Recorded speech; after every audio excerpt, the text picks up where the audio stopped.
Hello and salutations, it's me, Salty. Welcome back to 2 Cents Toys.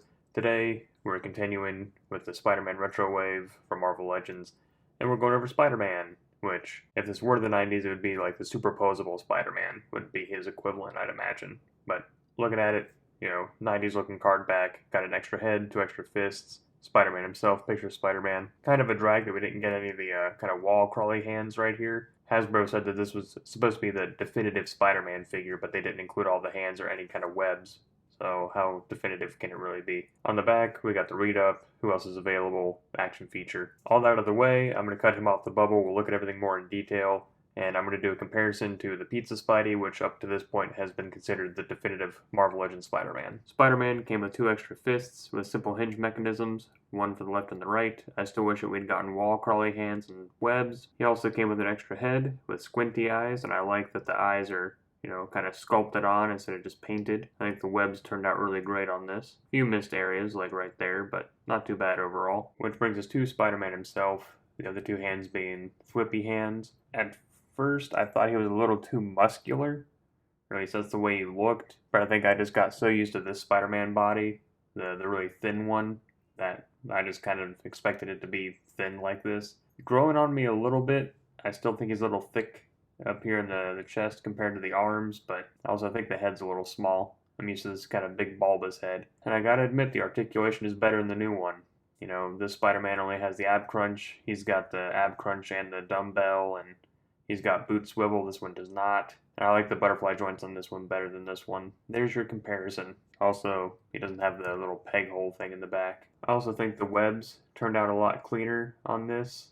I wish that they could figure out a way to get rid of that, but I could probably just hit that with blue and call it a day. But still, I know that they've recently started doing pinless technology, like with the old man Hawkeye and some of the female bodies. They really should have done that with Spider-Man, because I know collectors have been complaining about this for a long time. But I mentioned it, so let's go over it. Articulation. So the articulation in the head and neck for this one is a dumbbell, but there's a cut in the back of the neck to allow the dumbbell to go further back than it normally would.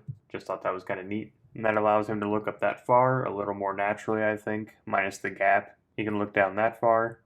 Again, minus the gap. Looks a little more natural. Still gets side to side, of course. I really like the tilt that he gets with that dumbbell. I think that looks more natural than most of the time where it's just kind of like that where they're shaking their head. So he actually gets a tilt. Shoulder can spin 360, of course. Comes up to just a hair over 90. Butterfly joints go all the way back and a little bit forward. Bicep swivel. Double jointed elbows come up that far. Wrist swivel. Wrist pivot.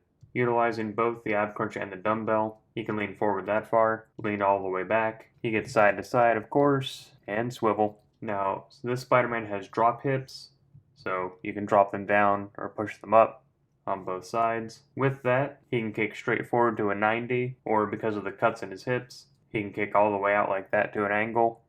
Doesn't really kick back at all. Kicks out to about a 45, which you would think they'd figure out a way to make him do splits by this point. But if you kick forward and then bring the leg out and then twist, you can kind of fake it to a 90 almost. We have thigh swivel. Double jointed knees come up that far. Boot swivel. Ankle goes back, forward, and ankle rocker. Now, I'll admit I'm a little let down by this Spider-Man, only because when it was announced, Hasbro was, hyping up to be the definitive 6-inch Spider-Man, and it very much is not. While it is good, and I think it's better than the Pizza Spidey, I wouldn't say it's the definitive 6-inch Spider-Man. There's a lot of articulation that they need to iron out, and they need to get rid of these red pegs on the inside of the bicep. Kicking out to a 90 would be a good place to start. Ideally, I'd love to get a Spider-Man that can get into that crouch position that we see him so much, kind of sitting on buildings, which you can kind of get him into. It's a matter of working with the hips and then using the thigh rotations with the double jointed knees, and you can kind of get him into that, but not quite. He's about probably half an inch to an inch away from being able to actually touch the ground in front of him. And ideally, it'd be great to have the knees facing forward for that. And I keep harping on it, but they're the ones that use the word definitive. So they didn't really give us all the hand accessories that we needed or any web accessories. So it can't really be that definitive, can it? It's a great figure. Don't get me wrong. It just didn't live up to the hype. That's what I'm saying. Still think it's worth it. Still think it's probably the best Spider-Man that Marvel Legends has offered so far, at least contemporarily. And if you like the video and you'd like to show your support, all I ask is that you click like on the video and subscribe. It helps me out a lot, and I always appreciate it. I like getting to know all you subscribers. Let me know down below who your favorite Spider-Man is, your favorite costume, all that. It's no secret that I'm a big fan of the armored Spider-Man, the black with the silver. I really love to see them do a Marvel Legend of that. I would love it, love it, love it. And that's all I got for today. So, thanks for stopping by, and until next time, I'm Salty, signing off.